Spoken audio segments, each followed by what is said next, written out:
Selamat malam teman-teman semua. Selamat berjumpa kembali di sesi kedua hari pertama Kumpul Buku Foto Yogyakarta 2021, membicarakan tentang arsip yang diangkat sebagai materi buku foto. Sore tadi kita udah ngobrol tentang 3 buku Illusion oleh Eng Swanti, buku Until Death Do Us Part oleh Thomas Sopang, dan buku Susan Meiselas in History. Pengulas tadi sore adalah Pak Aji, pengajar di Prodi Fotografi ISI Yogyakarta. Lalu ada Mas Reza Puj, seorang seniman yang basisnya komik kali ya, bisa dibilang komik gitu. Dia direktur Barasup, tapi belakangan dia juga tertarik untuk mengulik foto arsip. Dan ada juga dari sore Mbak Hindra, seniman teater dulunya, tapi kemudian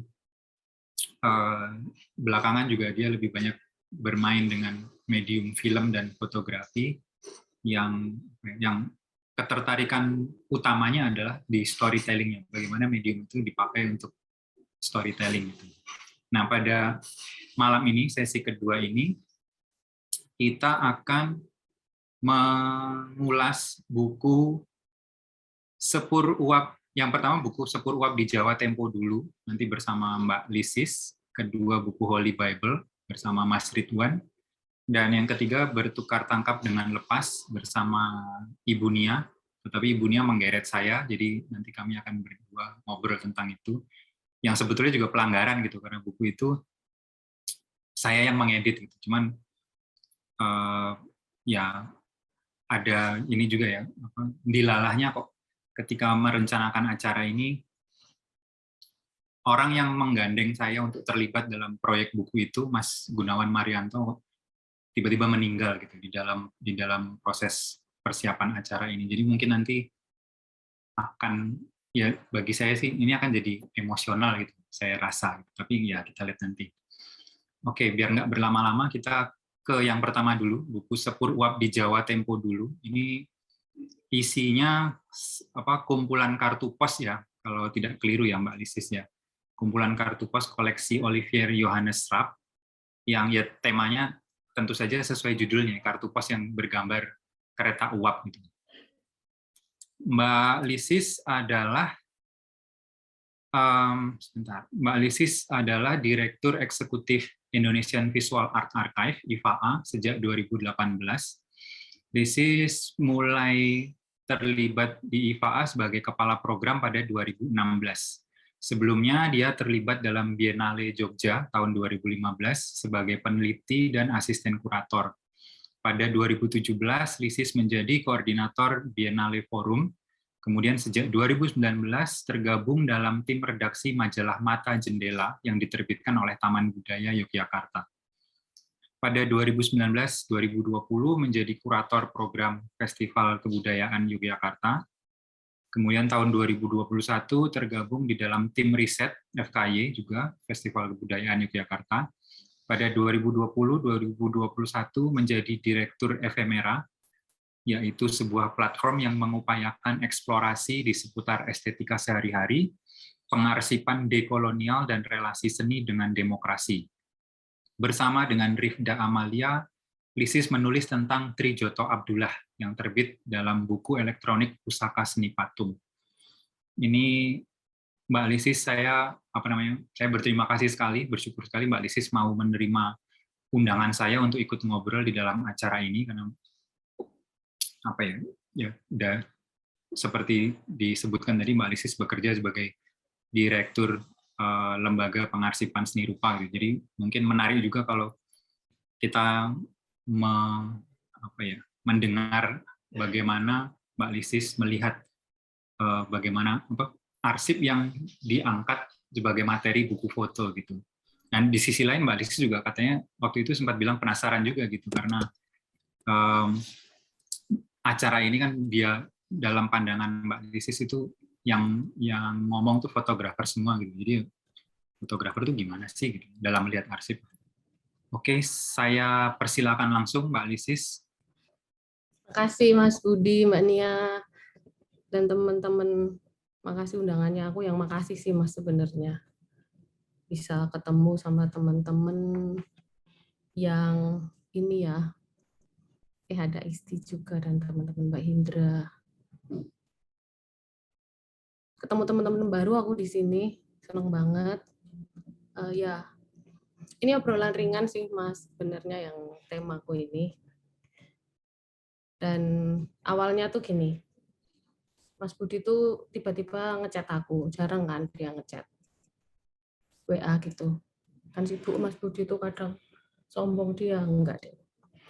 Nah, Mbak mau nggak ikut ini ngobrol buku foto? Aku langsung iya kan, aku belum nggak pikir panjang sih untuk memutuskan ikutan. Karena urusannya sama buku aku tuh pasti seneng gitu. Aku udah hubunganku sama buku tuh kayak kopi dan senja. Krik, krik. Enggak, ini beneran. Aku hampir tiap bulan itu main ke toko buku. Jadi gini, pedomanku, kalau kerasa udah demotivasi, kayak nggak punya arah hidup, kayak bingung gitu, aku jalan-jalannya ke toko buku aja, ngopi-ngopi sendiri gitu. Gitu aja udah senang. Nah, tapi buku yang kali ini mau aku bahas dan sharing, itu sebenarnya bukan buku-buku tipeku gitu loh. Bukan buku-buku yang akan kusentuh pertama kali kalau aku ke toko buku. Ke toko buku pertama kali yang akan aku sentuh, tak pegang-pegang, tak lihat-lihat, pasti deretan novel. Deretan ilmu sosial dan humaniora. Itu pasti, itu otomatis aku ke situ. Belakangan juga aku ngikuti ini, novel-novelnya terjemahannya Haruki Murakami, terus ngikutin novel-novelnya Mas Mahfud Ikhwan. Aku lagi seneng banget baca novel-novel Pantura. Setting novel Pantura itu aku lagi seneng banget. Nggak ada kepentingan khusus untuk itu, cuman kapan ya aku tiba-tiba dapat kesempatan baca yang Dawo itu, terus ketagihan dan terus gitu. Nah, buku ini bisa jadi menarik karena ada sisi nggak menariknya ya. Jadi kita akan ulas atau aku sharing dari pandanganku yang pengalaman baca sama melihatnya sebagai ini nih. Pertama kali menariknya adalah aku sebenarnya sengaja beli buku ini itu bukan karena iseng sih. Dan belinya nggak di toko buku, tapi belinya online shop itu, ya toko buku online. Nah, karena kemarin bantuin FKY untuk riset dan aku merasa sangat minder karena teman-teman risetku tuh semua punya banyak pengetahuan, bagasi pengetahuannya sangat luas. Nah, kayaknya aku memang harus memperbanyak diri dengan referensi-referensi dan sampailah aku ke buku ini. Sebelumnya yang aku beli adalah Suka Duka di Jawa Tempo dulu, sama koleksinya Pak Oli, yang nulis Pak Olivier Johannes Rapp ini dari koleksi kartu posnya, koleksi kartu pos yang kemudian mendorong Pak Oli untuk menulis, untuk menyusunnya, kemudian dijadikan sebuah buku. Dari buku Suka Duka yang aku beli bajakan, yang ternyata nggak bisa dinikmati, karena ternyata isinya kartu pos dan deskripsi. Tentu saja buku bajakan adalah fotokopian, yang itu nggak bisa dinikmati. Terus aku beli lagi yang lainnya, beli yang ori. Nah, beli yang ori memang lebih bisa dibaca, lebih bisa dinikmati, karena ini adalah kartu pos yang disusun, kemudian ditambahin deskripsi, ditambahin sedikit konteks, jadilah jalan cerita dan satu gugusan buku yang informatif, deskriptif, yang kali ini adalah Sepur Uap di Jawa Tempo Dulu. Nah, menariknya karena ini adalah menggunakan apa yang disebut oleh anak arsip itu sebagai efemera.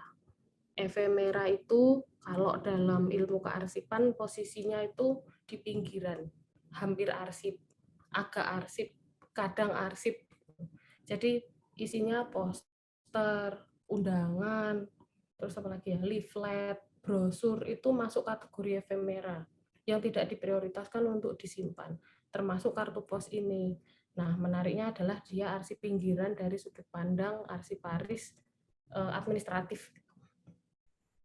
Tapi kita akan lebih lihat lagi karena ajakan ini juga melihat kemungkinan-kemungkinan dalam melihat archives dan archiving, bagaimana kita melihatnya sebagai satu kesatuan yang bisa saja sangat luas gitu.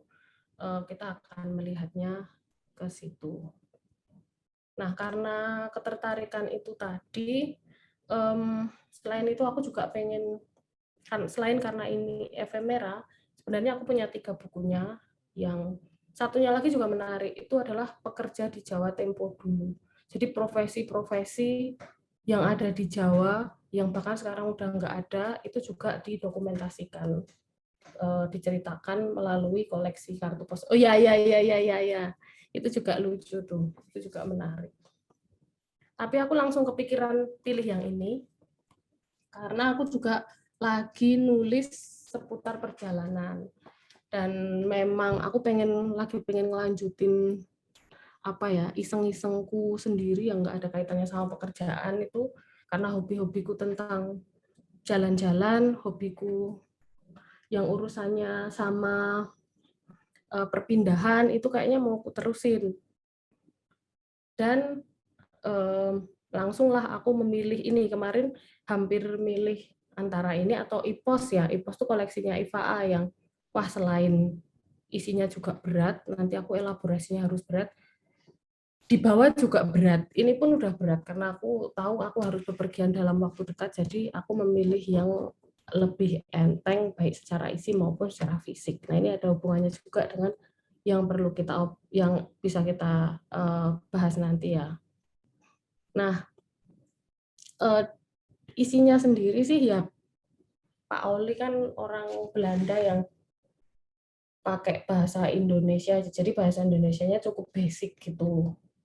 Terus data yang disajikan tuh ini semakin memperkuat fakta bahwa semakin memperkuat pendapat, bukan cuma pendapat, fakta bahwa sejak zaman kolonial, tidak hanya hari ini saja, pembangunan infrastruktur itu memang didorong oleh kepentingan industri, kepentingan dagang, kepentingan jualan. Pertama-tama memang bukan untuk manusianya.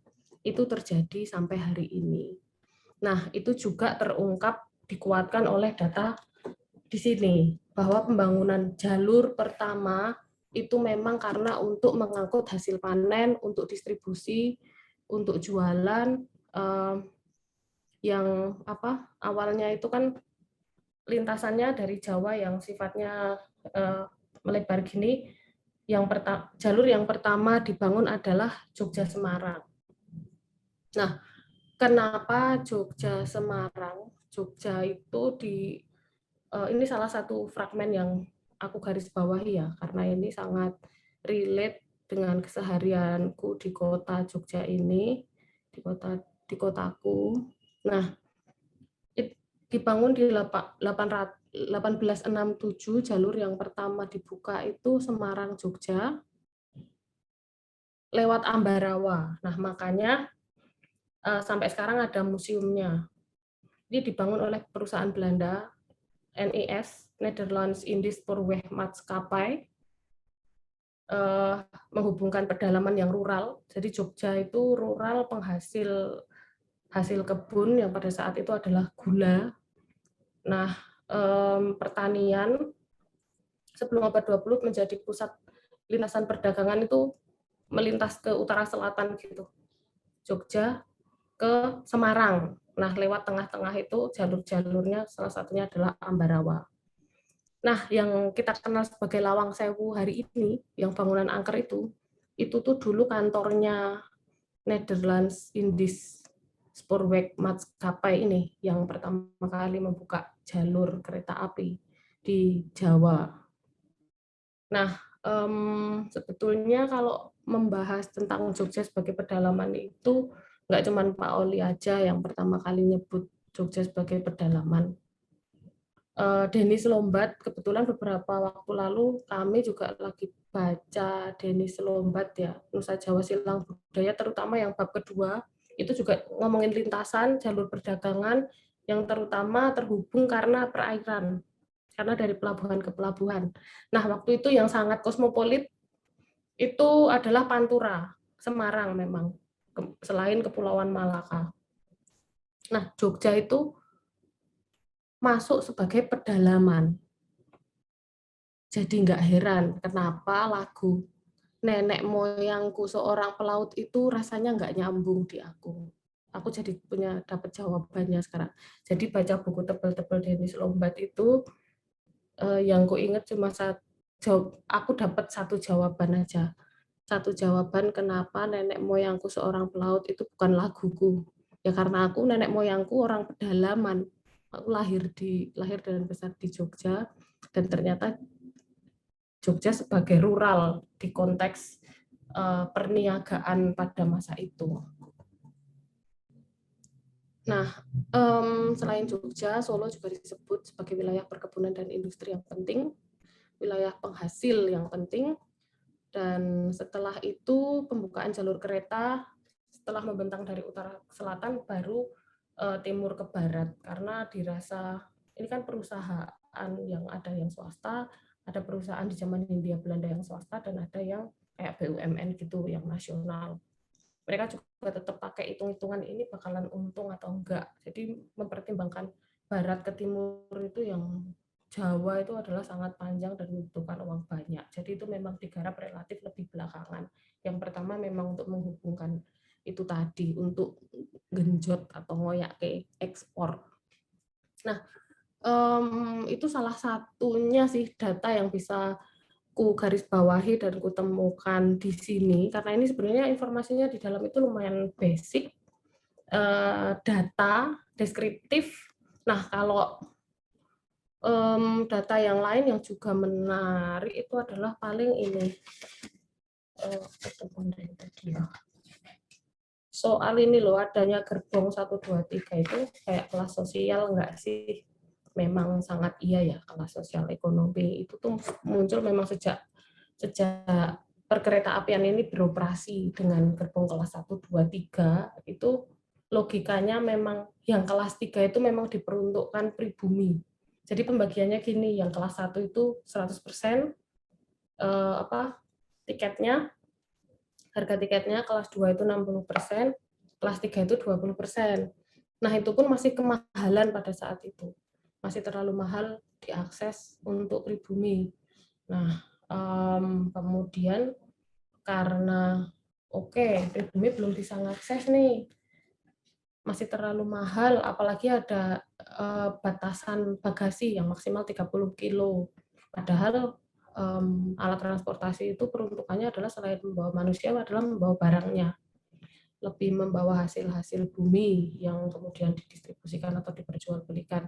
Nah, setelah beberapa tahun kemudian ada pergantian kebijakan ya, yang bagasi itu batasannya dihilangkan, terus ongkos tiket jadi 10%. Nah, ketika dimurahkan lagi, aksesnya jadi lebih aksesibel untuk pribumi. Dan itu ternyata masih berlaku sampai sekarang. Itulah kira-kira data-data yang menurutku menarik untuk digarisbawahi. Selebihnya adalah, jadi susunannya tuh teman-teman udah bisa lihat ya di YouTube. Makasih Mbak Nia udah motret. Maaf ini malah belabur.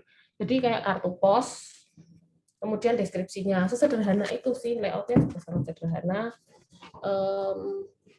gambar, terus deskriptif. Memang ada upaya untuk menyusun kategorinya, untuk nambah-nambahin konteks supaya pembaca dapat membayangkan atau punya semesta bayangan fisik ketika membaca ini langsung membayangkan peta Jawa di kepala kita. Itu memang ada upaya seperti itu tuh kelihatan sih. Terus yang juga secara eksplisit ditekankan, ditulis sama Pak Oli di sini itu adalah kartu pos sebagai medium dokumentasi, itu jelas.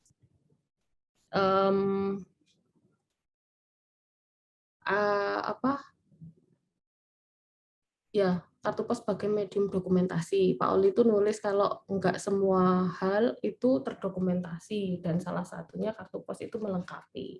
Secara tidak langsung ngomong gitu. Nah, disebut juga bahwa awal abad ke-20 itu memang masa keemasannya kartu pos di banyak negeri di seluruh dunia, nggak cuma di Hindia Belanda. Nah, fungsi kartu pos mungkin kalau sekarang tuh kayak pinpoint di Instagram itu loh. Mungkin ya kayak, hai guys, aku di Bantul nih, hai guys, aku di Sleman. Gitu. Kalau lagi bepergian mungkin pinpoint gitu untuk menunjukkan mobilitas kita. Untuk menunjukkan mungkin pada masa itu adalah privilege masyarakat yang bisa mengakses bepergian ya. Nah, terus disebutkan bahwa secara garis besar diakui tema utama kartu pos ini memang moi indi, pemandangan alam, keindahannya, kemudian kehidupan tradisional, potret masyarakat yang mungkin menurut mereka bangsa Eropa itu eksotis, lalu kemajuan zaman modern. Nah, ini salah satunya alat transportasi ini menjadi pilihan image atau subjek-subjek yang banyak diabadikan melalui kartu pos. Nah, kalau menurutku kesan umumnya baca ini sih, aku mau nggak mau tetap menempatkannya sebagai apa? Makanya tadi aku membanding-bandingkannya, atau bukan membandingkan sih karena nggak sebanding, tapi mengulasnya kemudian jadi ingat Nusa Jawa Silang Budaya gitu. Karena ya ini mau nggak mau tetap ngomongin sejarah. Tapi memang jauh dari komprehensif kalau disebut buku sejarah. Cuman kalau sebagai pilihan pendekatan menyusun narasi, kemudian mendiseminasi atau membagikan data, buku foto ini menjadi menarik, buku kartu pos ini. Karena bisa sesederhana mulai dari hobi. Bisa sesederhana ternyata peran kolektor yang kayak remeh-temeh itu ya kalau ketemu dengan elaborasi konteks dan teks itu menjadi sesuatu. Walaupun sesederhana ngumpulin kartu pos, ngumpulin mungkin perangko gitu, ternyata bisa jadi sesuatu. Selebihnya sih ini deskriptif. Terus, nah ini sih yang sayang adalah bahwa memang teknis ya, tapi material kertasnya itu bikin berat. Harusnya ada pilihan lain sih. Ini tuh buku yang harusnya bisa dicetak lebih artistik dan lebih enak dibawa-bawa untuk kemana-mana. Nah,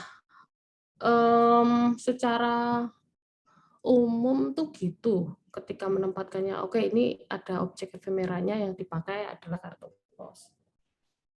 Nah, kalau renungan singkatnya, ini renungan yang sangat tidak filosofis. Aku memang senang ya bahas perjalanan. Mungkin karena, terus aku hubung-hubungkan gitu, mungkin karena bapakku, oke 5 menit, ini tinggal dikit. Karena mungkin bapakku tuh driver, sopir bus. Jadi tiap bapak pulang tidak hanya bawa cucian, tapi bawa kisah dari jalanan. Sebelum aku menginjakkan kaki ke Sumatera, aku udah membayangkan, karena udah punya imajinasi dari cerita bapak tentang bajing loncat, tentang tantangan-tantangan di jalan, gimana kalau misalnya macet di tengah hutan. Jadi memang membayangkan Sumatera, aku semacam udah kenal dengan Sumatera bahkan sebelum menginjakkan kaki dan kemudian banyak ke Medan terutama. Atau secara nggak sengaja atau kebetulan profesiku tuh juga sempat jadi pemandu wisata itu. Jadi itu kayaknya aku memang ditakdirkan untuk dekat dengan perjalanan. Jadi mencintai kereta api itu tidak sulit buatku. Walaupun bukan yang penggemar kereta api kayak penggemar-penggemar kayak Busmania itu ya, aku nggak segitu fetisnya. Tapi menurutku bahas kereta api kayak diajak ke forum ini tuh aku kayak nggak punya beban sama sekali. Ini tuh fun dan menyenangkan gitu, kayak jadi refreshing buatku ya, daripada mungkin bahas yang hari-harian kerjaku misalnya. Terus membicarakan perkeretaapian kalau di Indonesia itu adalah membahas sisi optimisnya, karena terbukti loh perkeretaapian kita tuh bisa berbenah. Aku nggak tahu teman-teman pernah mengalami nggak waktu kereta api itu, terutama yang kelas ekonomi itu sangat-sangat berjubel dan nggak layak untuk manusia, untuk ngangkut manusia itu hampir nggak layak, terus ada yang di atas yang membahayakan nyawanya untuk di atas gerbong perjalanan antar kota itu tuh pemandangan yang tahun berapa ya, sejak sebelum Ignatius Jonan mungkin ya yang disebut-sebut, merubah dengan drastis manajemen perkeretaapian kita sampai sekarang itu bisa kita nikmati. Nah, menurutku itu yang menarik karena kita diajak untuk ini adalah sisi optimis kita sebagai warga negara Indonesia, karena lebih banyak sisi skeptisnya dan kritisnya atau sisi negatifnya menjadi WNI itu ya. Nah, ini melihat perkeretaapian kita tuh mengingatkan kita, oh kita bisa berbenah ya. Nah, renunganku sih sesederhana ini. Kalau aku jadi humasnya PT KAI, aku mendingan menerbitkan ulang ini, pilih materi kertas yang ringan, mungkin book paper tapi yang acid free dan nggak gampang kuning.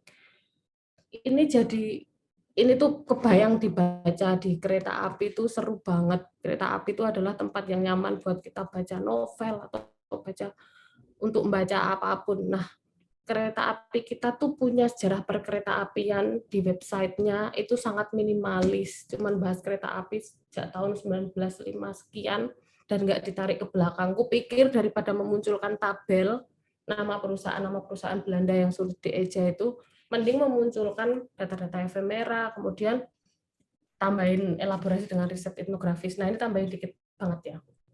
Aku jadi membandingkan sama risetnya seniman Malaysia yang pernah nongkrong di IFAA waktu penelitian kereta api.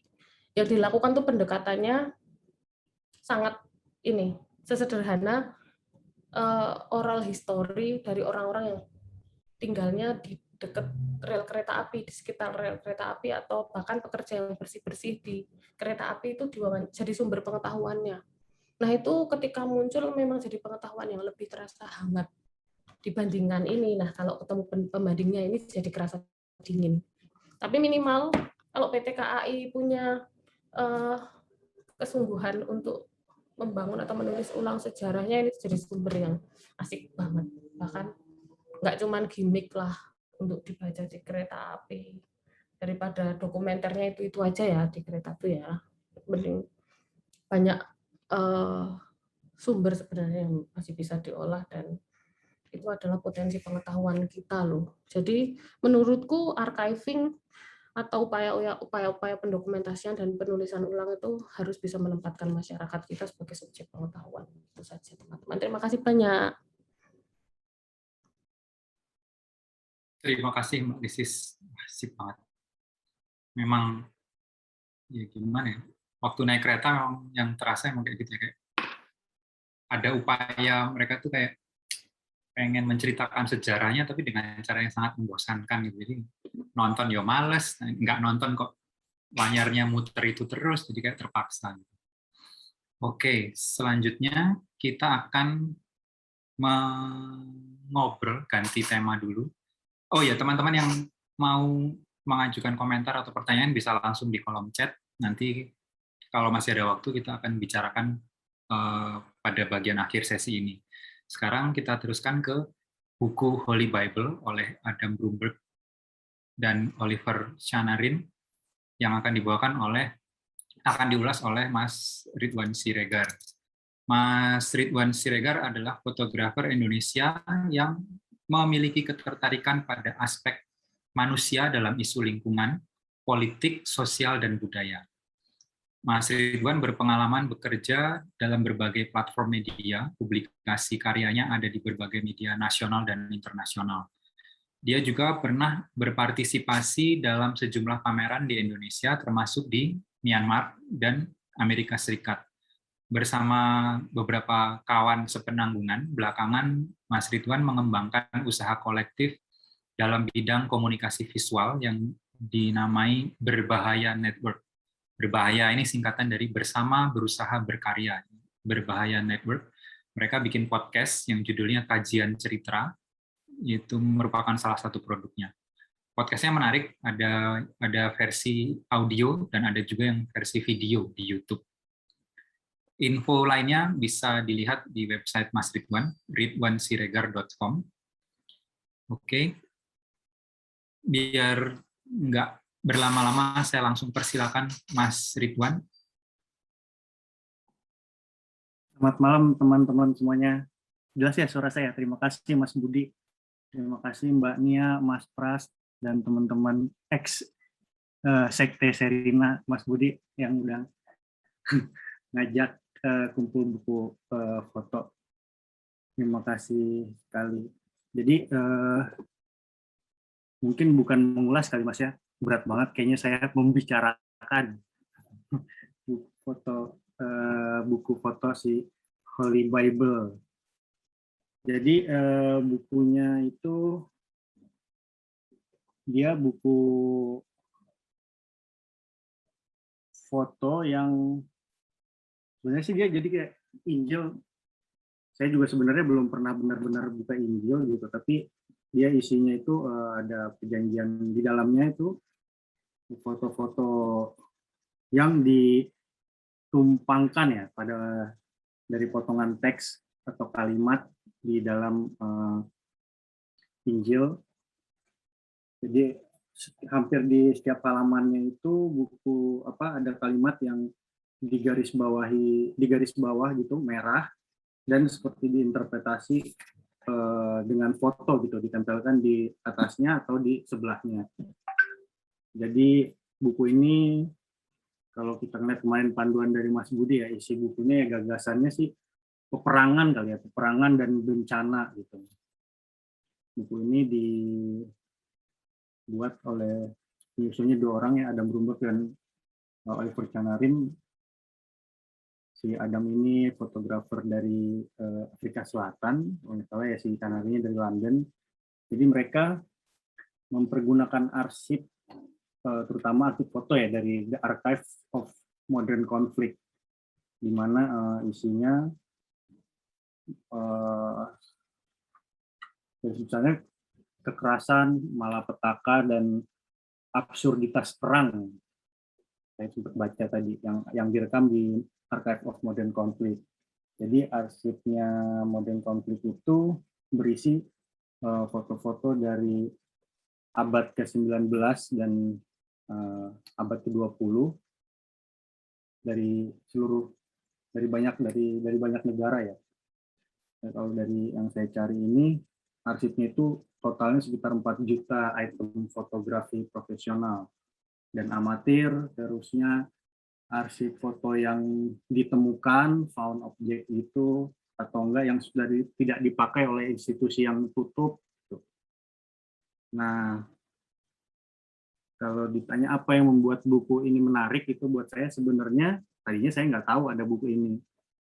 Cuman saya dikasih tahu sama mentor saya ketika kita lagi ngomongin tentang sebuah buku foto yang ternyata tuh harganya ada yang harganya tuh bisa naik gitu. Jadi ini bukan buku foto bisa naik atau apa. Jadi katanya bisa jadi semacam seperti investasi gitu. Ketika itu saya ikut kelas, dia bilang kalau kamu mau coba katanya beli buku ini nih gitu. Mungkin harganya nanti bisa akan naik, dan setelah melihat kembali ternyata saya baru ngecek hari ini juga memang harganya naik gitu buku ini gitu. Nah, posisi penyusun atau pembuat buku dalam menggunakan arsip fotonya itu ya mereka menginterpretasikan jadi di belakang buku ini tuh ada lupa saya yang diminta sama Mas Pras, ternyata ada ini cuma lupa saya rekam gitu, ada semacam tulisan gitu. yang judulnya Divine Violence. Kalau diartikan berarti apa ya? Kekerasan ilahi. Jadi si Adam Bloomberg sama Oliver Stern ini menggali arsipnya itu dengan mempertimbangkan apa yang ditulis dari si filsuf Adi Ophir, dia filsuf dari Israel, bahwa Tuhan mengungkapkan dirinya terutama melalui bencana malapetaka, dan bahwa saat ini struktur kekuasaan yang ada di dalam Alkitab, yang ada di dalam isinya itu ada hubungannya dengan apa namanya sistem pemerintahan modern. Jadi si Adam Bloomberg sama Oliver Stern itu menggalinya lewat situ. Jadi ada kalimat yang digarisbawahi sama mereka, terusnya disandingkan dengan foto gitu. Jadi bukunya ini ada, ya tebel banget ya karena Injil gitu. Jadi foto-fotonya benar-benar sangat absurd, mengganggu, disturbing banget. Ada ya kekerasan, ada bom, ada juga nudity, dan ya absurd banget. Jadi memang selain absurd ya, buat saya yang menarik sih justru itu gitu. Karena saya ngebayangin, ya ini kan Injil ya, gimana kalau next-nya berikutnya, kalau ada Al-Quran gitu dibikin kayak gini juga bisa kayak apa ya gitu. Ini aja mungkin nggak tahu seperti apa gitu kontroversinya. Kalau ada orang Indonesia yang bikin Injil juga terus diginiin, apalagi kalau Al-Quran gitu ya diginiin. Kemudian bagaimana arsip bekerja ya di dalam konteks karya atau buku, ya dengan kata-kata yang dipilihnya ini juga oleh yang akan digarisbawahi terus kemudian diinterpretasikan lewat si foto ini, ya arsipnya jadi saling menguatkan ya. Ada yang kadang-kadang gambarnya benar-benar literally menunjukkan kalimatnya itu kelihatan dari gambarnya atau sebaliknya, tapi ada juga yang enggak, tapi ya berhubungan, somehow pasti berhubungan gitu. Cuman mungkin kadang-kadang ada yang saya nggak sampai, nah ini kenapa jadi gambar ini gitu ya, tapi gambar dan kalimat yang digaris bawah ini ada relasinya gitu. Kayak kan, mungkin teman-teman kan udah juga lihat di YouTube-nya, seperti dan gambarnya kan disturbing banget gitu, ada bayi, terusnya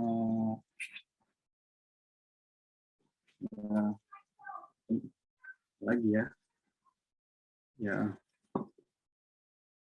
saya sendiri belum pernah membaca Injil, ya melihat sudah pernah gitu, tapi membaca siang tadi sih juga saya sempat diskusi emang sebenarnya apa namanya seperti apa Injil, apakah Injil sama semua atau enggak gitu. Tapi ya kira-kira seperti itu isi bukunya.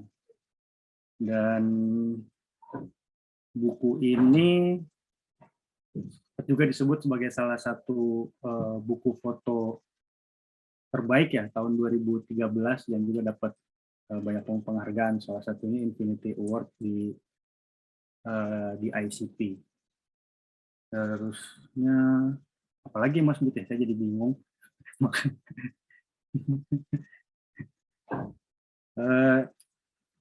Ya kalau saya melihat buku ini,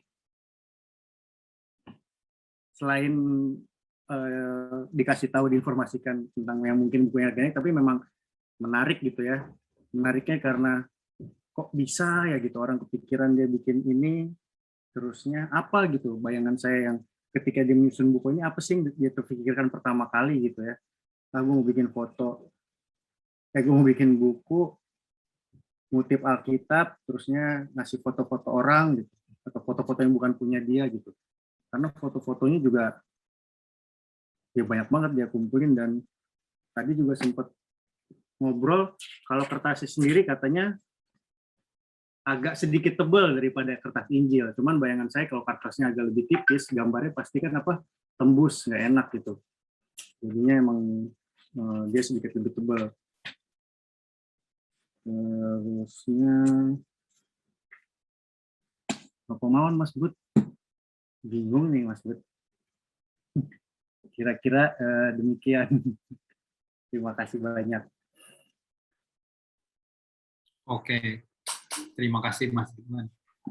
Ini ya informasi tambahan ya, karena Mas Ridwan tadi berulang kali menekankan belum pernah baca Injil. Nah, saya baca Injil waktu kecil. Tapi Mas Bud, sedikit Mas Bud, ternyata kemarin saya pas baca lagi ini, dia ada hubungannya dengan Thomas Solving yang buku yang tadi diulas tadi sore gitu kan, The Archive of Modern Conflict ini gitu. Jadi ternyata si Thomas Solving itu dia juga ikut mengurusi The Archive of Modern Conflict gitu. Kemarin saya sempat baca. Itu aja sih. Terima kasih. Ya. Nah, yang mau saya tambahkan cuma tadi itu menguatkan aja bahwa memang pakai Injil.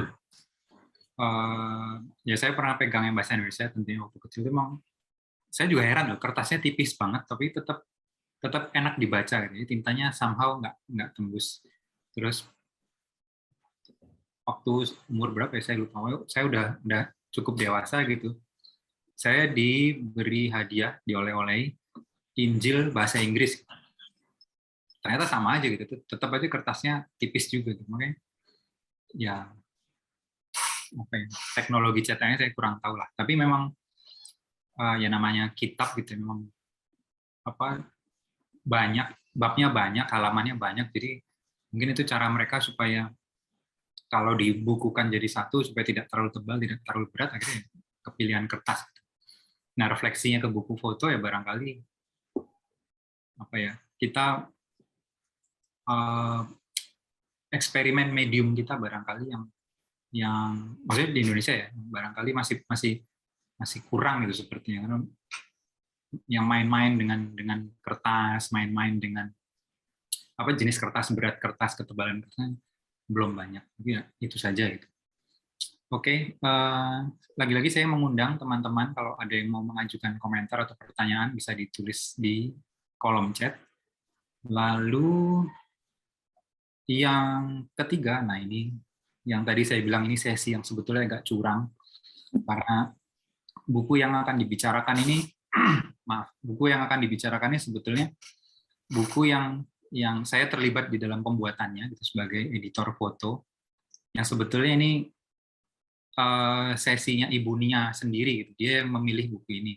Tapi lalu dia menggeret saya untuk ikut ngobrolin ini. Ayo kita ngobrol aja Mas Bud, dia bilang begitu. Jadi ya saya mohon maaf ya kalau dianggap curang kepada teman-teman pengulas yang lain.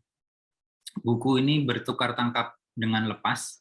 Sesuai judulnya memang ini isinya arsip foto-foto arsip dari teater Garasi. Ya khususnya pertunjukan ya, karena memang yang banyak difoto adalah pertunjukannya, tetapi di luar itu juga ada beberapa foto latihan yang sempat terfoto dan masih tersimpan. Ya nanti kita bicarakan itu lebih lanjut.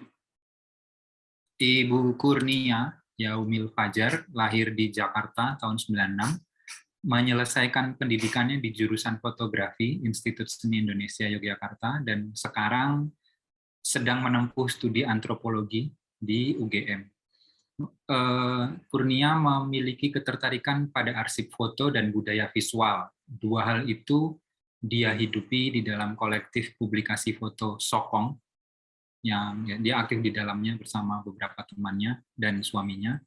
Kemudian pada tahun 2017, Ibu Kurnia pernah melakukan kerja profesi di Teater Garasi atau Garasi Performance Institute untuk mengurus dokumentasi dan arsip. Jadi ya kasarannya kurang lebih setelah buku ini terbit, jadi setelah arsipnya dibongkar dan dihidupkan lagi dalam buku ini, ibunya masuk untuk kemudian memegang barang yang sama, kurang lebih begitu. Silakan, bukan silakan ya, berarti mari Bu Nia kita mengobrol. Oh, kita ini, kamu bacain profilku, aku bacain profil kamu nggak? Oh iya, saya lupa. Kamu nggak ngirimin profil kan? Aku tadi nyari loh. Saya Budi Darmawan, saya tinggal di Yogyakarta, saya menulis dan memotret. Dah. Oke, makasih Ko Budi. Makasih juga mau ngobrol bareng aku. Jadi formatku memang apa ya? Aku juga punya ngambil dari perpustakaan sana, meminjam. Jadi hari ini aku dan Ko Budi bakal ngobrolin tentang buku Bertukar Tangkap dengan Lepas, Sesinggelangan dan Lintasan 20 Tahun Teater Garasi dalam Foto. Jadi ini terbit di Desember 2013 bertepatan dengan ulang tahunnya Teater Garasi yang mana itu 4 atau 3 Desember 1993 ya lahirnya. Pada saat itu ada 2 buku yang terbit. Jadi ada Sesilangan dan Lintasan 20 Teater Garasi dalam Foto dan ada Sesilangan dan lalala itu tadi tapi dalam esai. Nah, waktu itu kami punyanya yang esai karena harganya jauh lebih murah daripada yang foto. Gitu. Terus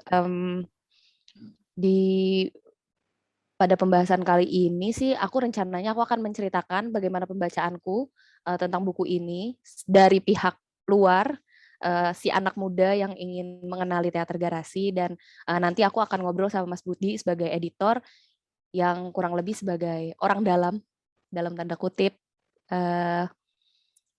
yang juga turut mengerjakan buku ini gitu ya.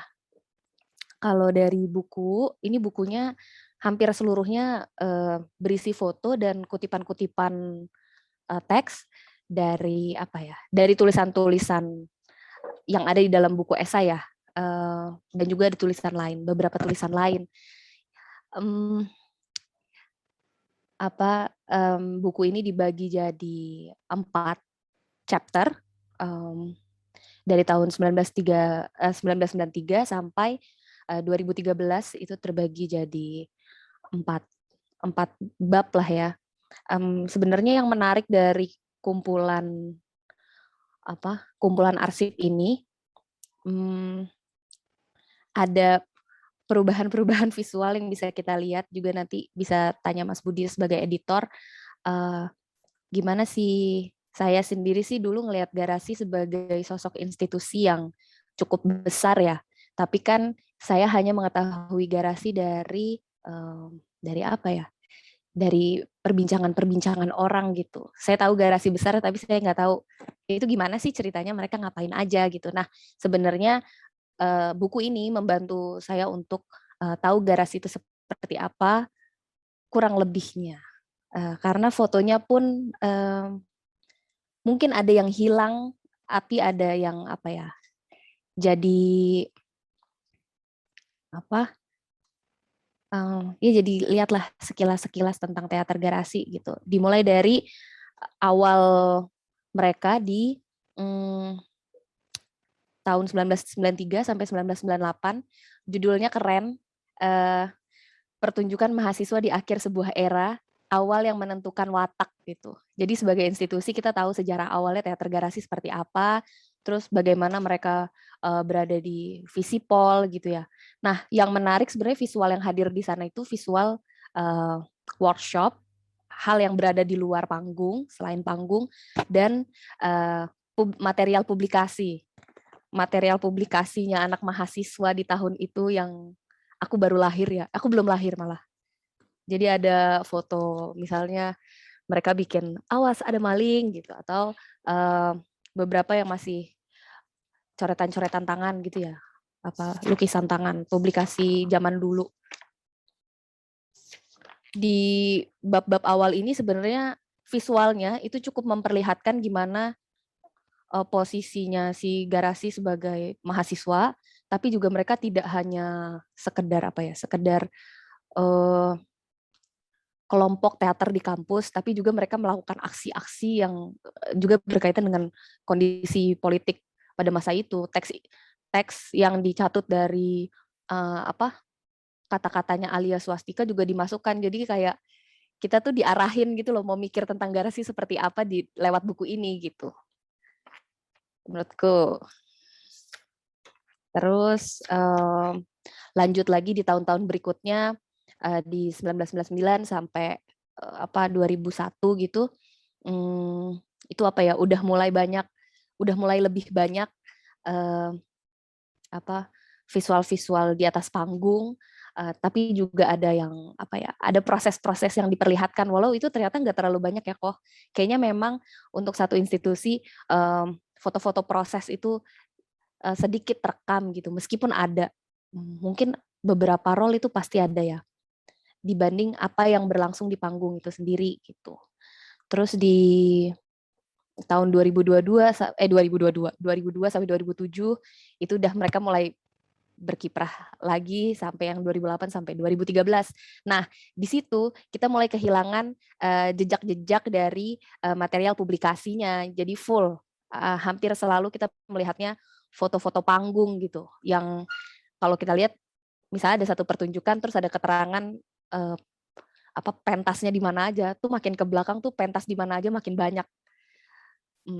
Kayak gitu. Apa ya? Kalau bagiku sih balik lagi ke yang tadi, kayak pada awalnya gitu si hadirnya buku foto ini cukup memperlihatkan menerangkan lah mungkin mitos yang saya tahu tentang teater garasi, tapi kemudian juga dia membangun hal yang lain yang dipengaruhi dengan pilihan-pilihan foto dan teks yang ada di sini gitu. Menarik sih, itulah pintu masuk untuk ngobrol sama Mas Budi gitu, karena juga ini kaitannya Mas Budi menyentuh arsip, atau kalau dari tadi kan kita dengar tentang arsip atau koleksi individu ya, fotografer, Olivier Johannes Rapp dengan koleksinya gitu. Tapi ini Koh Budi sebagai pihak luar sebenarnya dari teater garasi diminta untuk menyentuh arsipnya kelompok ini gitu, institusi, mungkin aku akan menyebutnya institusi ini gitu. Nah, gimana nih Mas Budi awal-awal menjamahnya gimana gitu? Menjamah, aku pakai kata menjamah ya, apa ya? Untuk menyentuh arsip-arsip mereka gitu. Mungkin kita bisa langsung nanya. Mas Budi bisa langsung nyalain mic udah ya. Itu kayak gimana sih Mas awalnya memulai untuk mendekati foto-foto ini, dan juga gimana Mas Budi negosiasinya juga, karena kalau aku lihat kan dari pengantarnya ada 4 orang yang terlibat ya, termasuk Mas Cindil, almarhum Mas Cindil, Mas Ugo, dan Mas Yudi untuk menyusun ini gitu. Boleh diceritain prosesnya gitu. Cus. Awalnya saya juga kaget ya ketika dihubungi untuk ngurusin buku ini. Jadi 20 tahun teater garasi itu sebetulnya peristiwa yang bagi mereka waktu itu dianggap besar gitu. Jadi mereka juga merencanakannya cukup panjang, jauh-jauh hari. Saya ingat saya diundang ikut FGD gitu, awal-awal banget itu FGD untuk ngomongin yaitu teater garasi itu sejauh ini bagaimana, lalu apa yang dari teman-teman yang diundang itu ada kesan apa atau ada masukan apa untuk teater garasi gitu. Ketika diundang ikut itu pun saya sudah agak kaget gitu, kok saya ya diundang gitu. Ya meskipun saya ya tahun-tahun segitu saya cukup wirawiri di sejumlah lembaga ya. Saya waktu itu bolak-balik ke IFA, ke Kunci, ke Cemeti, ke Garasi gitu-gitu. Tapi ya masa cuma gara-gara saya sering di situ kan, saya nggak yakin juga. Tapi saya nggak tahu, saya nggak nanya ke mereka. Nah setelah FGD itu selesai, beberapa waktu kemudian saya dihubungi lagi oleh Mas Cindil. Dia cerita pengen bikin buku ini gitu dari arsip teater garasi gitu. Oh, saya tambah kaget lagi. Seriusan nih Mas? Iya serius gitu. Saya diajak untuk rapat di teater garasi waktu itu ya, ketemunya dengan Mas Yudi dan Mas Ugo, juga dengan Mas Cindil gitu.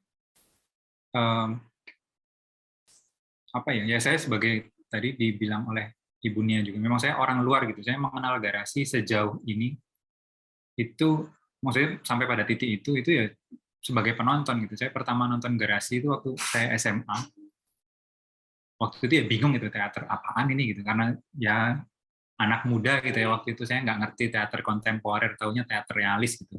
Yang biasa saya tonton waktu itu teater realis, ceritanya saya bisa nikmati gitu. Ketemu teater yang bentuknya nggak jelas gitu. Saya ingat banget tuh, keluar dari gedung pertunjukan itu saya sampai ngobrol dengan teman-teman. Ya saya datang ke sana dengan teman-teman teater SMA waktu itu ya. saya nggak ikut teater juga di SMA, tapi saya dekat dengan beberapa teman. Kita sama-sama bingung ini apaan sih. Gitu. Memori saya cuma itu. Jadi ketika terus diajak untuk bikin buku ini, wah gimana ya gitu. Tapi Mas Cindil yang meyakinkan saya, kamu nggak perlu ini, kamu nggak perlu ragu gitu. Karena memang kami mengundangmu, dia bilang kami mengundangmu ya memang karena apa ya, kami menilai kemampuanmu dalam bidang fotografi. Gitu. Itu yang pengen apa ya, pengen mereka kolaborasikan gitu. Nah ya udahlah gitu, saya juga coba-coba aja. Terus saya nanya lah arsipnya bagaimana gitu, barang yang mesti saya sentuh ini bagaimana. Nah disinilah yang mulai agak lucu gitu. Jadi ini lucu, beneran lucu ya. Terus Mas Cindil juga cerita dengan ringannya.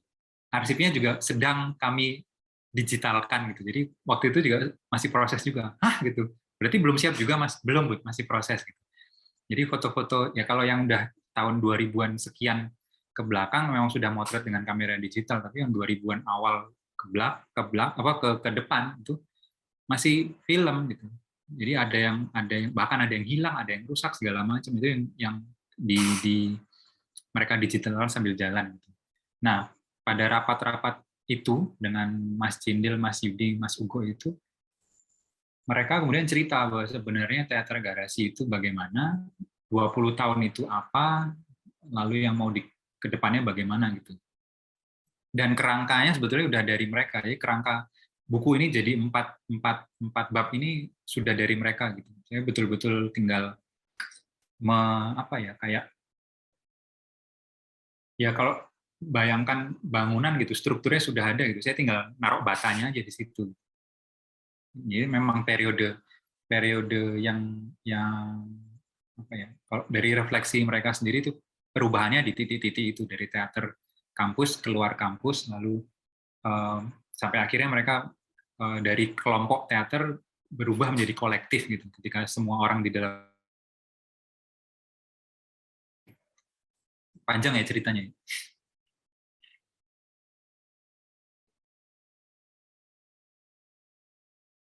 Di mute Bu Nia.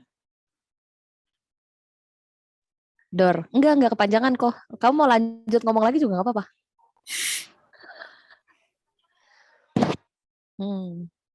Itu tadi sebenarnya yang bagian apa? Ketika kamu itu tadi ada lanjutannya, kalau menurutku, yaitu caramu memilih gitu. Kan kerangka memang sudah ada, tapi sehabis itu kamu memilih foto-fotonya, terus juga gimana, misal nih sebagai contoh, foto pembuka. Foto pembuka yang kamu pilih kan foto bertapa ya, ketika mereka berkumpul gitu. Dan sebentar ya teman-teman, aku bukain. Foto pertama yang ini cie bareng. Ini foto pertama yang Ko Budi pilih gitu. Ini 1 tahun setelah Teater Garasi lahir ya. Jadi di tahun 94 itu foto workshop. Di sini aku tadi juga ngobrol sama Pras gimana sebenarnya si arsip dokumentasi banyak yang beralih jadi sesuatu yang apa ya, simbolik gitu. Nah, Ko Budi ini di part-part mana aja sih menaruh itu, dan apakah itu disadari gimana itu emang, apakah itu jadi bagian dari strategi gitu? Diceritain aja kok, panjang nggak apa-apa. Ya, tapi kan waktunya terbatas toh, jadi. Iya, disingkat nggak apa. Yang berperan sebagai reminder juga saya. Jadi saya udah lepas nih, tadi mulainya jam berapa? Oke, ya terusan cerita tadi adalah setelah materi itu tersedia, ya sambil jalan gitu, saya milihin foto yang sudah ada, terus mereka nambahin materi yang baru di scan gitu. Ya tadi yang kalau Bunia bilang foto-fotonya memang lebih banyak yang pentas, yang latihan ada tapi kurang banyak, apalagi yang sifatnya publikasi ya memang materinya juga seperti itu gitu. Jadi yang saya pilih itu betul-betul saya usahakan mencerminkan materi aslinya, sekaligus juga menjembatani kerangka yang mau dibangun oleh teman-teman teater garasi. Jadi memang di luar pentas itu tidak terlalu banyak. Di satu sisi itu. Terus kalau bagaimana saya memilih, termasuk bagaimana terus pilihan saya itu dijadikan susunan di dalam buku, itu malah sejujurnya peran saya nggak banyak di situ. Makanya saya juga agak mempertanyakan judul nama saya editor foto di situ gitu, karena peran saya nggak sejauh itu. Buku ini betul-betul kolaborasi banyak pihak, dari saya dengan Mas Cindil, Mas Ugo, dan Mas Yudi, ditambah satu lagi dari desainernya, Mas Gamaliel. Jadi peran saya sebenarnya lebih banyak memilih itu dari tumpukan arsip itu, tumpukan foto itu yang saya pilih jadi sekian, yang lalu diolah lagi menjadi buku itu. Dan kaitannya dengan buku yang tulisannya esai itu juga setahu saya memang prosesnya berpantul-pantulan gitu loh. Jadi sementara saya memilih itu, teman-teman garasi juga FGD dengan orang-orang lain terkait penulisan buku esai itu, terus jadi kayak dipantul-pantulkan ya oleh orang yang terkait di dua-duanya. Jadi kayak yang di diskusi esai perkembangannya bagaimana, yang di saya yang milihin foto perkembangannya bagaimana, itu jadilah gitu. Makanya sebenarnya ini buku kembar gitu kasarannya, yang foto dan yang esai.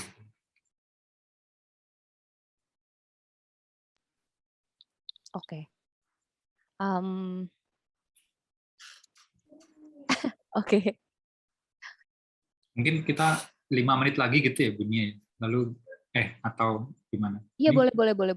terus tanya jawab dengan teman-teman yang hadir gitu ya. Karena berhubung masih ada 5 menit lagi, dari sekarang nih udah jarak berapa tahun ya dari buku ini terbit? 2013 ke 2000, sekarang 2021. 8. Ya. Udah mau 8 tahun. Terus dari Mas Budi sebagai mungkin kolaborator atau editor di buku ini ya, ngelihatnya gimana sih? Kalau aku pribadi ngelihat buku ini yang juga aku menjalani kolektif hari ini, terus jadi melihat pentingnya dokumentasi gitu ya. Tapi juga yang tadi soal ketika itu disusun, ini kan hampir bisa dilihat bukan yang happy-happy-nya aja, tapi dia tentu aja tidak akan mungkin menyeluruh gitu. Dari gambarannya gitu. Aku yang bisa jadi aku sangat bergantung untuk menilai garasi, aku sangat bergantung sama buku ini gitu. Aku juga jadi mempertanyakan soal tadi juga di Mbak Hindra kan Susan Meiselas, tapi kan Susan Meiselas mencoba untuk dibuka semuanya misalnya kayak gitu. Nah, kalau Kak Budi kepentingan dokumentasi dan pembuatan buku seperti ini untuk satu institusi itu gimana sih? Dan kayak mungkinkah ada kemungkinan lain atau malah sebenarnya ada hal lain yang perlu diperhatikan gitu? Yang perlu lebih diperhatikan ketika membuat seperti ini. Buku foto kait arsip dan institusi. Ya, saya kira nggak ada rumus umumnya ya. Memang bergantung pada tujuan dan kepentingan masing-masing pihak yang pengen buat gitu. Kalau kaitannya dengan garasi misalnya, itu mereka dalam proses pembuatan buku ini mereka sadar betul bahwa mereka itu sedang bikin buku arsip, buku tentang arsip. Mereka sadar betul. Makanya juga ketika mereka bilang kecacatan yang ada di fotonya, foto-foto yang tersimpan begitu lama, udah berjamur apa segala macam, itu memang ya di scan begitu saja gitu. Saya langsung setuju gitu, memang ya itulah itu. Saya juga maunya begitu lah, mereka cocok gitu. Kenapa begitu? Karena justru mereka pengen menunjukkan ini tuh arsip gitu. Mereka bikin buku ini dengan materi arsip. Jadi kondisi raw yang seperti apa ditunjukkan, tidak di-retouch. Di satu sisi itu, terus juga persoalan dokumentasi sendiri. Ini lagi-lagi ini juga asumsi saya nggak nanya ke mereka. Cuman saya cukup yakin bahwa ketika mereka proses itu berjalan gitu, ketika itu terjadi dan didokumentasikan pada masa-masa itu, masa-masa awal itu, saya cukup yakin mereka juga nggak mikir bahwa suatu hari itu akan dibukukan. Kesadaran itu kayak agak belakangan, dan kenapa baru 20 tahun baru pengen bikin buku, salah satu yang saya ingat itu karena momen 20 tahun itu kayak bagi mereka waktu itu kayak memang waktu untuk bercermin gitu loh. Kayak mereka merasa penting untuk melihat ke belakang, jadi sejauh ini mereka udah ngapain, untuk kemudian mereka bisa melihat ke depan lagi. Oke, dari pengalaman 20 tahun itu terus kita mau menatap ke depan ini dengan bagaimana, kita pengen melangkah ke arah mana gitu. Itulah gunanya buku ini dan kembarannya si buku esai itu. Jadi betul-betul memang bercermin. Dan sebetulnya dari kerangka bercermin itu juga lah gitu muncul 4 pembabakan itu tadi. Kenapa terus mereka jadi sadar, oh, periode ini mereka teater kampus, setelah itu keluar dari kampus, setelah itu mereka gimana gitu. Termasuk kan waktu itu bagaimana anggota teater garasi itu didorong untuk menjadi kreator semuanya, untuk berubah menjadi kolektif, itu kan juga termasuk mau di kayak dalam tanda petik dievaluasi gitu di poin itu. Oke. Mungkin Nah, teman-teman juga kalau yang apa? Yang juga sambil nonton tadi itu ada salah satu hook yang menurutku menarik dari apa ya rangkaian foto ini itu di tahun 1998 itu mereka ngelakuin pertunjukan yang judulnya Endgame. Tapi di tahun 2013 di tahun 2013 itu muncul lagi dengan material-material yang sama gitu. Terus menurutku susunan itu di 2 titik yang berbeda itu cukup menarik untuk dilihat gitu. Apa ya? Kalau dari orang mungkin aku sebagai orang fotografi juga ngelihatnya akhirnya apa ya? Ada peralihan selain tadi kok yang akhirnya nggak di-retouch, juga praktik soal bagaimana mempublikasikan, apa saja yang didokumentasikan. Menurutku teknologi yang mereka gunakan itu, ya orang teater mungkin nggak mikirin, tapi itu jadi kayak secara langsung mungkin ya, jadi berbeda gitu. Yang mungkin dulu akhirnya penting untuk ngemotret spanduk di depan gitu, tapi kesini akhirnya itu hilang karena medianya juga udah berubah gitu. Itu menarik untuk menemukan itu di buku-buku macam ini sih kalau aku pribadi. ya Gitu kok. kalau saya boleh menduga sih karena pada masa-masa awal itu kan nggak ada file digitalnya ya. Jadi Ya. di foto itu belakang-belakang kan kita bikinnya udah pakai InDesign atau pakai Corel gitu, ada file digital. Jadi memang udah kayak nggak terlalu perlu difoto lagi gitu, kecuali untuk kepentingan laporan sponsor misalnya. Dugaan saya sih ke situ. Oke, begitu Bunya. Begitu. Atau kita bisa lanjut kok. Lanjut ke kita. Tapi pengen masuk loh ini. Aku udah kok. Oh ya udah kalau dari gitu. beberapa pembacaanku ke buku ini.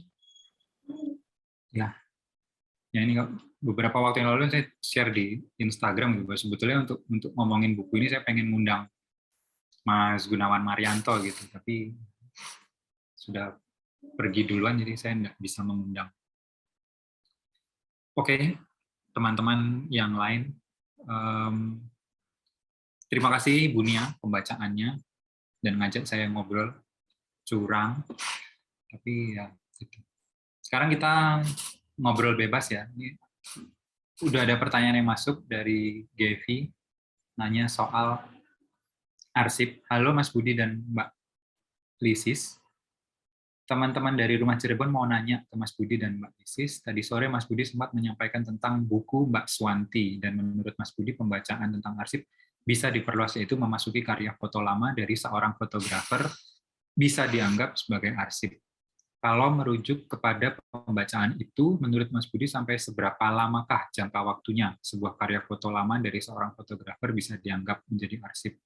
Dan bagaimana tentang hal ini? Menurut juga melihat hal yang sama, bahwa karya foto lama dari seorang fotografer juga bisa dianggap arsip sebagai salah satu cara untuk memperluas pembacaan arsip. Jika iya, menurut Mbak Lisis, berapa lama jangka waktunya? Jadi pertanyaan sama ya, berapa lama jangka waktunya sampai bisa dilihat dan dianggap sebagai arsip?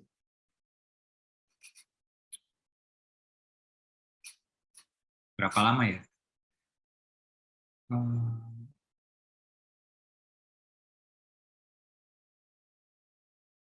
Saya kira kok, menurut saya kok nggak ada batasan waktunya. Maksudnya ya, kayak batasan waktunya itu abstrak gitu loh, nggak terus sekian tahun baru jadi arsip, nggak juga gitu.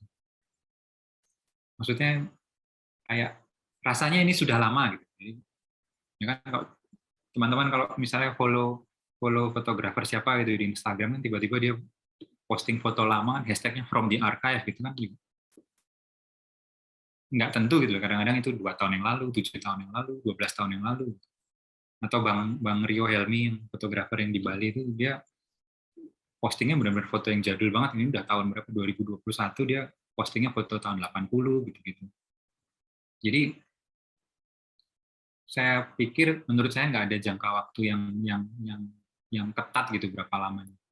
Kalau Mbak Lisis gimana? Bagaimana Mbak Lisis melihat ini? Aku bisa salah sih, tapi seingatku, aku banyak lupa ya. Misal institusional ya, karena pertanyaannya mengarah ke, aku tebak nih pertanyaannya mengarah ke apa? Mungkin peraturan atau bagaimana institusi negara memandang arsip gitu ya. Kalau yang diatur dalam undang-undang itu ANRI nggak ke situ sih, malah justru yang jangka waktu tuh dipakai untuk retensi atau pemusnahan arsip. Setelah lama baru. Malah justru yang pemusnahan, terutama kayak arsip-arsip administratif yang nanti udah nggak dipakai lagi kan setelah audit atau segala macam, itu ada jangka waktunya, malah justru retensi yang dibicarakan. Tapi kalau untuk itu seingatku, aku bisa salah, itu nggak diatur secara khusus. Jadi memang lebih ngatur bagaimana penyelenggaraan kearsipan secara institusi oleh Arsip Nasional Republik Indonesia, lebih ke situ. Dan ANRI itu kewajibannya lebih ke menerima, jadi enggak yang collecting, enggak data collecting, tapi lebih ke mengolah warisan-warisan arsip zaman Hindia Belanda sampai yang arsip nasional. Jadi kalau dari segi aturan gitu kayaknya, tapi mungkin kalau teman-teman kearsipan yang belajar secara formal mungkin punya sudut pandang sendiri, tapi kalau kita kan memang ruang geraknya lebih ke dokumentasi seni budaya, kemudian memperlakukan arsip sebagai apa dulu nih gitu. Nah, salah satunya adalah yang sudah dibahas oleh banyak teman-teman di sini adalah arsip sebagai data, sumber data. Seperti juga yang di buku yang ku gosipkan tadi adalah kartu pos sebagai sumber data atau sebagai evidence, itu ya mirip-mirip lah, atau sebagai arsip sebagai materialitasnya, arsip sebagai sumber pengetahuannya. Nah, kalau kita mau melihatnya secara luas dalam mendekati arsip, kita sampai bisa ke tradisi lisan, kita sampai bisa ke arsip ketubuhan, kita bisa sampai ke apa sih sesungguhnya fungsi archiving itu. Ini apa?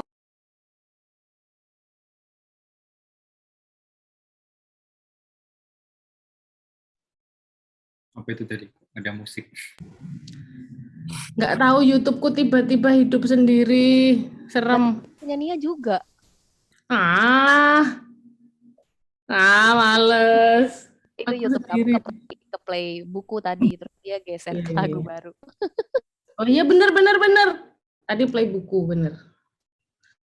Udah mikirin hantu aku tuh.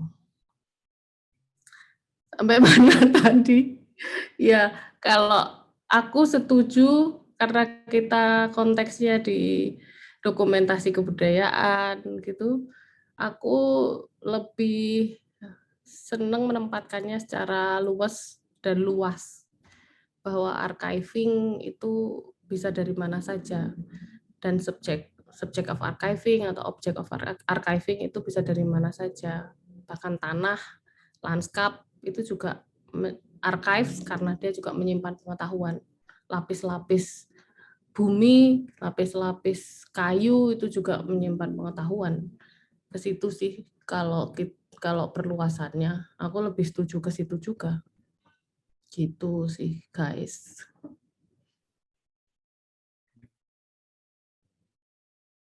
Makanya juga yang turut menggelitik saya untuk ngomongin arsip secara luas juga dari obrolan-obrolan dengan Mbak Lisis juga gitu sebetulnya.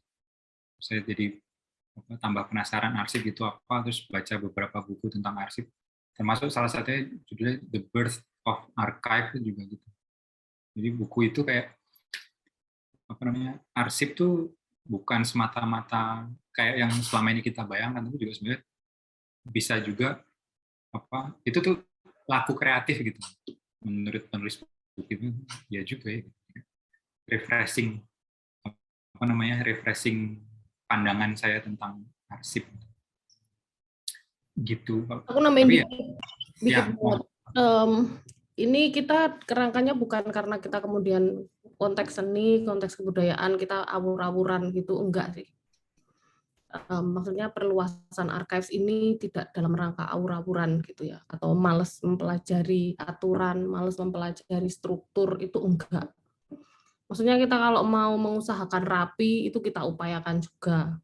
Providing archives seperti yang dilakukan oleh beberapa lembaga dengan bikin database, yang udah banyak upaya-upaya yang menarik justru tumbuh dari komunitas ya. Ada queer archives yang dibangun oleh komunitas queer memang, yang itu menyusun pengetahuan dari sudut pandang queer, itu menarik banget. Itu salah satu contoh aja ya yang bisa kita temukan di sekitar kita, dan masih banyak inisiatif yang lainnya. Itu artinya kita tuh bukannya males dan bukannya nggak mau kerja terstruktur. Ini lebih ke menyadari kontradiksi dokumentasi. Jadi ketika ngomong perluasan archives, itu apa relevansinya? Itu lebih ke bahwa selama ini kultur dokumentasi kita itu kan memang warisan kolonial. Kultur dokumentasi, kultur permusiuman. Nah, repot nih kalau ada pendapat yang ngomong bahwa suatu komunitas atau suatu masyarakat kemajuannya atau peradabannya itu ditentukan oleh ada tidaknya museum di situ. Ada loh yang ngomong kayak gitu, dan dosen loh. Nah itu kan ngeri tuh. Itu ngeri banget kalau kita menjadikan aturan atau berpatok pada satu definisi kaku atas archives atau atas museum, kita akan lagi jadi kembali ke masa kolonial, kita akan menjadi masyarakat yang backwards, melihat diri kita nggak maju karena nggak punya museum yang salah kelola. Padahal itu bukan semata-mata kita yang malas atau kita yang pengetahuannya nggak nyampe, nggak secanggih museum-museum yang di Eropa. Tapi karena memang ada situasi kolonial yang panjang, kemudian kita barangkali memang punya tradisi of archiving sendiri, yang logiknya memang mungkin nggak dibekukan di museum-museum gitu, tapi memang praktek produksi pengetahuannya berlangsung di masyarakat ya, dengan fungsi-fungsinya yang keseharian itu, misalnya gitu ya. Jadi aku pikir penting untuk memunculkan perluasannya karena kita ingin memunculkan ada kontradiksi loh dalam upaya-upaya untuk memajukan dokumentasi, atau semua orang udah sepakat nih bahwa oke, pendokumentasian penting, ya penting, tapi jangan sampai membuat kita beropini seperti itu tadi. Gitu sih. Oke. Tambahan buat pertanyaan Mbak Gevi tadi. Kalau saya ya, misalnya saya motret sesuatu gitu, yang kemudian saya labeli arsip itu, misalnya kalau saya foto untuk publikasi ya, misalnya dapat job gitu, motret apa gitu, kayak foto yang tidak dipakai, maksudnya foto yang tidak terpilih oleh klien gitu, oleh event itu atau oleh publikasi itu ya, dalam pandangan saya itu jadi arsip gitu, karena ya disimpan saja gitu, tidak langsung dipublikasikan. Gambarannya sih kayak gitu. Jadi memang terus perlu berapa lama ya, kadang-kadang bisa secepat itu. Aku boleh nanya lebih lanjut, Kak? Monggo, Mas. Oke. Salam kenal Mbak Lisis dan kawan lain. Aku Furkon, salah satu penggagas Unhistorid. Itu kayak proyekku yang mengarsipkan, proyek pengarsipanku tentang foto keluarga Indonesia di era Orde Baru. Jadi ya aku ngambil arsip-arsip dari foto-foto temuan yang dibuang dan juga donasi dari beberapa teman. Aku kemarin sempat ngobrol cukup panjang sama Mas Budi sama kawan-kawan lain soal gimana kita memaknai arsip.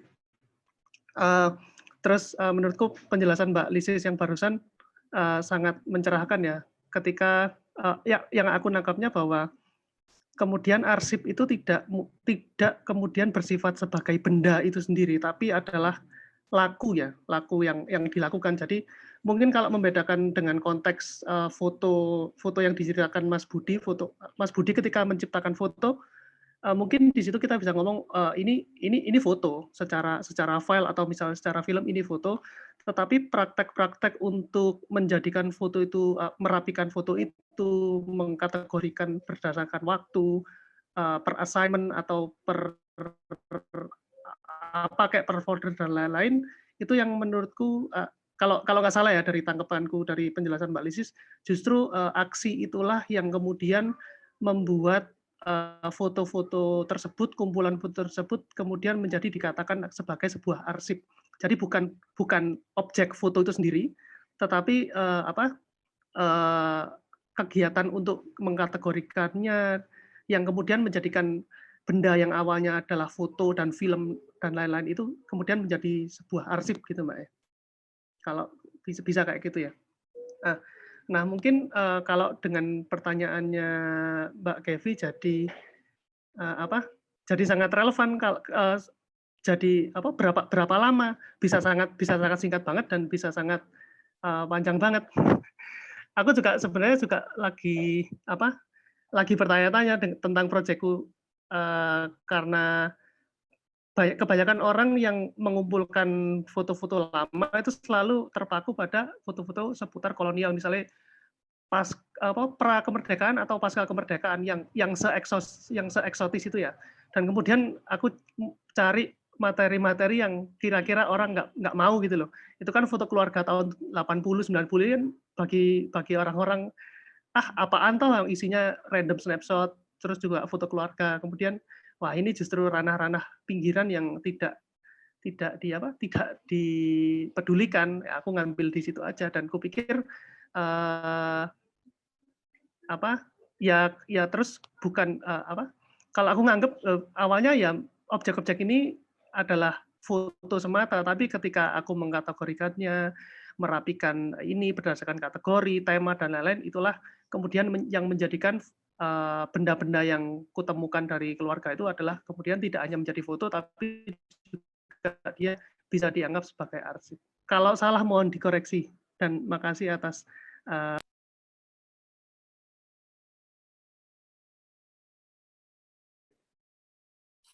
hilang suaranya. Iya Kak Arif, aku udah follow IG-nya. Disitulah archives itu sebetulnya bukan noun kalau dalam bahasa Inggris, tapi verb. Dia itu kata kerja. Aku setuju Kak Arif. Udah, responnya itu aja Mbak Lisis. Iya Kak, wajar. Sudah hampir pukul 21 teman-teman. Kalau ada komentar atau pertanyaan mungkin satu terakhir.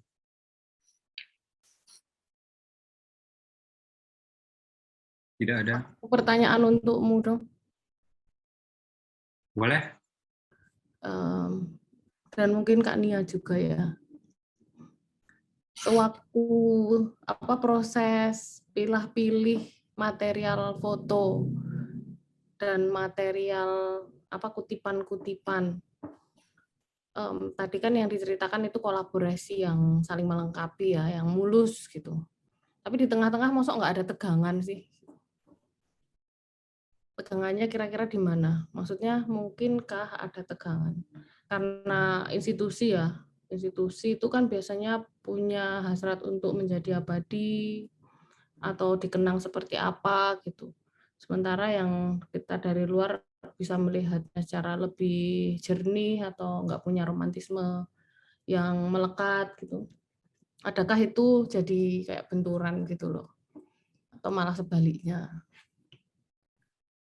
Kalau yang saya alami tidak ada. Jadi kebetulan waktu itu mereka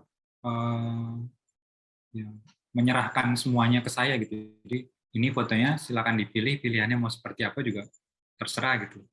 Cuman memang apa ya? Ya saya juga jadi berhati-hati ya persis karena yang dibilang Mbak Lisis itu. Jadi karena ini kira-kira teman-teman garasi maunya gimana ya gitu.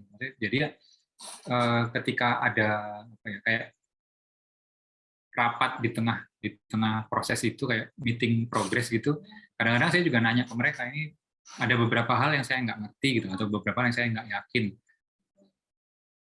peristiwanya apa ya ini ya, apakah ini latihan atau apa gitu, sehingga kemudian saya bisa lebih yakin. Ada foto yang saya nggak jelas gitu, fotonya bagus tapi peristiwanya nggak jelas, atau ini peristiwa yang saya tahu, saya familiar dengan kejadiannya, tapi kok fotonya nggak ada yang bagus ya, ini kayak gimana gitu-gitu.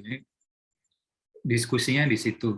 Tapi kalau tegangan, ya itu sejujurnya saya nggak merasa ada tegangan dari sudut pandang saya. Cuman dari teman-teman garasi saya kurang tahu ya, mungkin nanti bisa kalau Mbak Lisis masih penasaran bisa nanya ke mereka apakah waktu itu ada ketegangan dengan saya gitu. Karena juga apa ya, akhirnya kan saya juga baca-baca lagi buku itu kan, karena untuk apa namanya menjadi partner ngobrolnya Ibu Nia malam ini, itu juga di kata pengantar yang mereka tulis juga mereka bilang gitu, mereka memang menyerahkan kepada saya gitu waktu itu. Tapi ya bagi orang-orang yang tahu mengalami masa itu ya tentu apa namanya ya paham lah bahwa justru setelah itu terjadi ketegangan besar gitu kan. Jadi memang penerbitan buku 20 tahun ini, foto dan esai ini, baru kemudian setelah bukunya ada, baru terasa benar-benar jadi kayak momentum gitu. Karena ada ketegangan yang mengikutinya, justru bukan di prosesnya sendiri. Kalau saya sih ngelihatnya itu, refleksi saya begitu. Ada tanggapan tuh. Di pengantar buku Garasi, Uguran Prasad cerita kalau sumber dokumentasi di dalam kumpulan ini dari rekaman dokumentasi foto oleh profesional dan amatir. Iya, betul. Ugo bilang kalau Mas Budi punya ketertarikan khusus sama dokumentasi yang diambil oleh fotografer amatir. Bagaimana Mas Budi menanggapi amatan dari Mas Ugo? Adakah nilai atau kualitas gambar subjek pandangan yang dipertimbangkan? Wah, saya nggak tahu mesti berkomentar apa ya. Tapi memang waktu itu ini sih, memang teman-teman garasi waktu itu nggak cuma, seingat saya ya, mereka nggak cuma membongkar gudang mereka untuk mencari foto-foto lama, tapi memang waktu itu saya ingat mereka menghubungi beberapa teman gitu yang mereka ingat waktu itu kayaknya ada dia motret gitu. Itu juga gitu, dan beberapa orang itu ada beberapa yang memang profesinya motret panggung gitu, motret pertunjukan. Tapi ada juga yang motret karena senang gitu. Ya maksudnya memang sumbernya jadi bermacam-macam. Tapi kalau soal yang dikatakan oleh Mas Hugo itu saya belum bisa berkomentar apa-apa, Pak Pras. Mungkin nantilah kalau saya kepikiran sesuatu kita ngobrol gitu. Dan BTW ini udah pukul 21 lebih.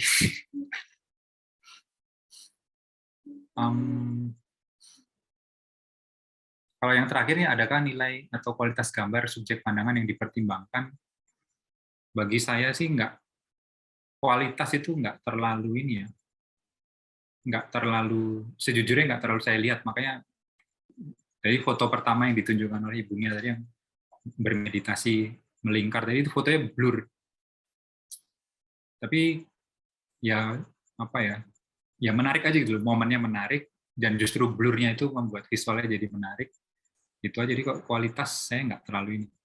Mungkin lebih ke yang lain-lain itu, subjeknya apa, pandangannya bagaimana di dalam memotret momen itu, gitu. Lebih ke situ sih. Aduh, malah Gevi nanya lagi. Satu pertanyaan terakhir atau mungkin tanggapan atas penjelasannya kalau masih memungkinkan. Bagaimana dengan jangka waktu 5 tahun untuk perkiraan, melihat dalam kurun 5 tahun banyak perubahan dan pergerakan dari manusia dan sekelilingnya?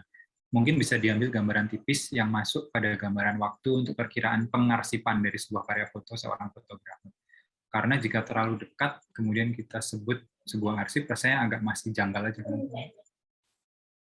Karena sampai mana? Oh, karena jika terlalu dekat, lalu kemudian kita rasanya agak masih janggal kadang untuk ngeluarin dan nyebut itu sebuah arsip.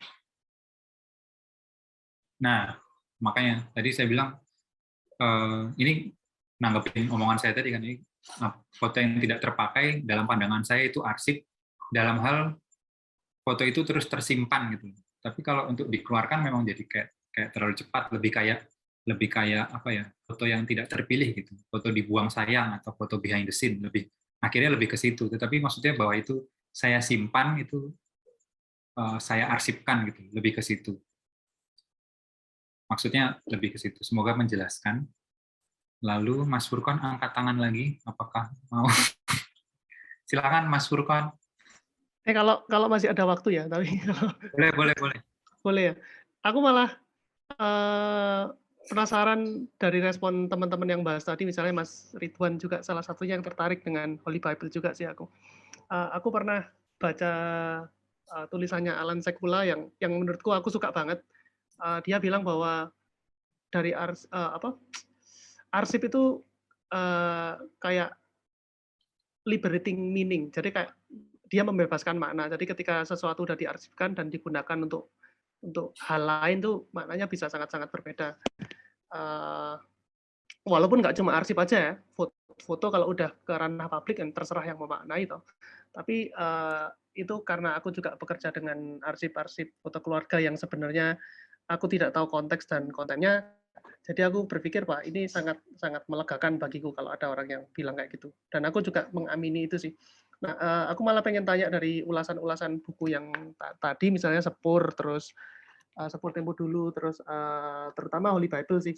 Bagaimana elemen-elemen yang objek-objek yang dianggap arsip itu kemudian diolah menjadi buku foto. Apakah terus kemudian ada aspek-aspek kayak semacam perubahan makna atau bahkan bukan hanya perubahan makna, tapi cara menyikapi makna dari makna foto tersebut sebagai arsip sama foto tersebut ketika, atau bukan hanya foto, materi tersebut ketika diciptakan pada awalnya, kira-kira ada semacam transformasi atau kayak gimana gitu. Terima kasih. Mas Ridwan. Ini nanyanya ke Mas Budi loh. Tadi nyebutnya namamu loh. Oh, disebut. Ya terutama Holy Bible sih, karena menurutku